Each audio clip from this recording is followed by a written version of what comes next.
તો જય હિન્દ ને જય માતાજી બધા મિત્રોને ગુડ મોર્નિંગ. હવે સવારમાં તૈયાર થઈ ગયો, નાહી ધોઈને તૈયાર થઈ ગયો ને જવાનું છે બહાર ગામ મામાને ત્યાં. તો ઓલી ઇલેક્ટ્રિક બાઇક છે પણ એ પૂગીએ જાય ને પછી આવીએ જાય, પણ નક્કી ન હોય. આડાવરું કંઈક બીજી વાડીઓમાં જવાનું થાય, મારા મામાની વાડીએ રહી તો એક બીજા હગાવાળાને ત્યાં જવાનું થાય ને નહીં ને, એટલે કંઈક બોલું થાય તો એટલે કંઈ રિસ્ક લેતા નથી. તો આપણે આ રામ પ્યારી છે જૂની, તો એમાં જ પેટ્રોલ નાખી કેટલા દિવસે હકાવી નથી, એમને પડી હતી. એટલે આપણે પેટ્રોલ નાખીને હવે આપણે ચાલુ કરીએ, એટલે પછી આપણે જઈએ મામાને ત્યાં. તો આગળ વિડીયોમાં બન્યા રહેજો. તો મિત્ર, મારા મામાની વાડીએ હું પૂગી ગયો છું. આ મામા એક જુદા રહે, આઈજક ગામમાં રહે. તો ત્યાં આમ ગામ પાસે જ વાડી છે, તો ત્યાં પૂગી ગયા છે. તો એની ભેહું જોઈ લો, નવ સાંદરી કેમ છે, કઈ ઘટે નહીં, ભડકે. જો ને આમ મજા જ આવી રાખે. નારિયેળોની બાગ છે. બીજા નંબરમાં શાકભાજી ને એવું બધું અહીંયા વાવેલું છે. ફૂલ, શાકભાજી, ફૂલઝાડ છે, કઈ ઘટે જ નહીં એવું છે. ને અમે નાના હતા ત્યારે અહીં બહુ રમતા. જોવી આ જગ્યા છે, અહીંયા બે હિંચકો બાંધતા, આમ બે નારિયેળી. અને ખૂબ જ હિંચકેલા છે ને બચપનની યાદ છે. બહુ મજા આવે અહીંયા બાગમાં. શુદ્ધ હવા, વાતાવરણ શુદ્ધ. અને ગરમી જેવું કોઈ દી નામ જ નહીં, ઉનાળામાં કે કહેવાયમાં. પણ શિયાળામાં ઠંડી વધારે લાગે, બાકી આમ ગરમી જેવું કાંઈ નામ નમરે. જો ફૂલ ઝાડ વાવ્યા, તમને બતાવો. ગલગોટા કેમ છે, કઈ ઘટે નહીં. એમ આ બાજુ પણ છે કેળ. આ ખડ વાવ્યું, આ ગદપ છે, આ ગદપ છે.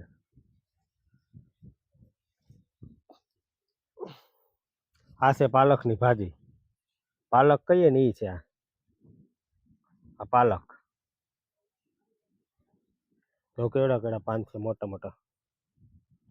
આ પાલકની ભાજી. ને આમાં મૂળા ને એવું બધું વાવેલું છે. ધાણા ને મૂળા ને એવું બધું વાવેલું છે. ને આ છે મરચી.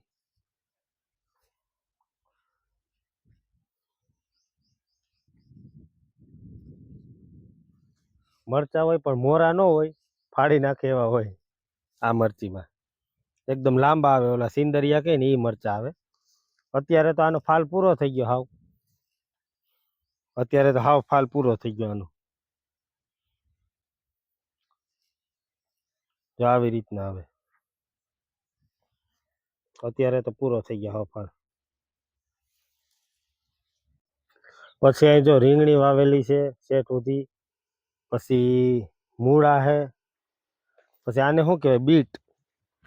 બીટ કહેવાય કે આલકુટ કહેવાય, કે બહુ ખાસ ખબર નથી. જો તમને બતાવું.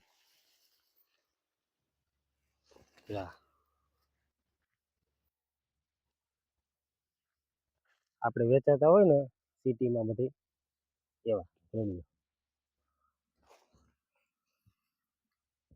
આ વાવેલા હે. બીજી પાંદડી ને શેઠ સુધી પાંદડી, વાલોર એવું બધું શેઠ સુધી વાવેલી છે. આને આલકુટ કહેવાય, વ્હાઈટ હતા એને. આને બીટ કહેવાય, આ રેડ કલરના. આને બીટ કહેવાય. બીજા લસણ વાવેલું છે, એની આગળ ડુંગળી વાવેલી છે, એની આગળ ગાજર વાવેલા છે. ને આ પાંદડીની ને વાલોરની હાર છે શેઠ, વાંથી ત્યાં અહીં સુધી. ટમેટી છે, ધાણા છે, એ બધું વાવેલું છે.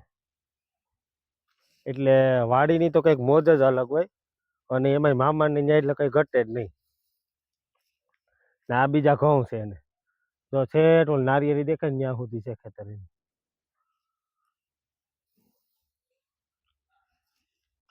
પછી તો માંડવીના દાણા હમા કરતા હતા મારી મમ્મી ને, મારી મમ્મીના ફઈ ને મારા નાનીમાં.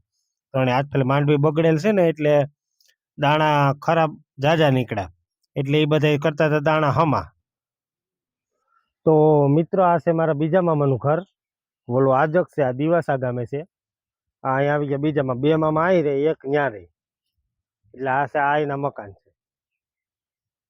આગલા વ્લોગમાં જોયા જઈશે તમે. એક આની પાછળ છે. અને અહીંયા જો અમે રમતા. અહીંયા હું બહુ રોકાતો, મહિનો બે મહિના રોકાતો. આ બાગમાં અમે ખૂબ રમ્યા, એટલે મારા બચપનની યાદ છે. કંઈ ઘટે જ નહીં, પવન આવે ને કંઈ શુદ્ધ વાતાવરણ શુદ્ધ, એમાં કંઈ ઘટે જ નહીં. કારણ કે મામાને ઘરે કે ને નો મજા આવે, કયો મજા જ આવી રાખે. ને અહીંયા ચીકુડી હતી, અત્યારે તો મોટી થઈ ગઈ, પેલા નાની હતી. એક આ ચીકુડી ને એક આ બે હતી. આ તો ત્રીજી તો નવી વાવેલી છે. આ બે ચીકુડી હતી પેલા. અહીંયા મેં બહુ રહી મજા ચીકુડીએ. ને આ બધી નારિયેરી આ બધી ઊંચી છે, એ બધી જૂનવાણી છે, કેટલા વર્ષો પહેલાની છે. આ બધી નવી છે, નવી વાવેલી. આ છે ને એટલી એ જૂની છે. એકવાર વીજળી પડી હતી ને તે નારિયેરીના માથા કાપી નાખ્યા હતા, એટલે વીજળી પડી હતી એટલે બળી ગયું હતું. એમને ઠૂઠા ઉભા હતા, થોડીક નારેડીમાં એવું થયું હતું, એટલે પછી કાઢી નાખી હતી નારેડી. બાકી તો બે મામા આવી રહી, એક મામા આજક રહી, એટલે મારે કુલ 3 મામા છે. આ દિવાસા ગામ છે, ઓલું ગામ આજક છે, એટલે આમ બેના હિમાળા ભેગા થઈ જાય, થોડો 2-5 કિલોમીટરનો ફેર. ત્યાં ખેતર છે એ મામા રહી, અહીંયા બીજા 2 ખેતર છે, એટલે 2 મામા અહીંયા રહી. બીજો આ છે એ મિત્રો મામાનો વડલો કહેવાય, ત્યાં મામાદેવનું સ્થાનક છે, એટલે મામાના વડલા તરીકે જાણીતો છે એ. ને આ બધા નજારો અત્યારે બપોર થઈ ગયા છે, હાવ સાંયોના મજા જ આવી રાખે, એમ કઈ ઘટે નહીં. એમ લીલી નાઘેરમાં કેમ હોય એવી રીતે, તો કઈ ઘટે જ નહીં. આ થોડુંક લીલું છે, પાણી પાઈ દીધું નારેડીઓને, ને કઈ ઘટે જ નહીં એવો નજારો.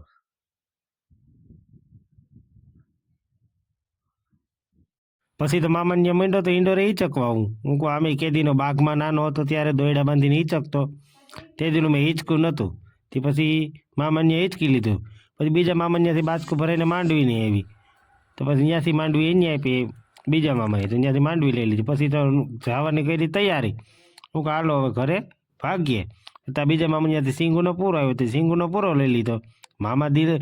મામામાં કંઈ ઘટે નહીં. પછી ભાઈગામાં આ દીકરો નીકળી ગયો. તો મારો વિડીયો ગમ્યો તો લાઈક, શેર અને સબસ્ક્રાઈબ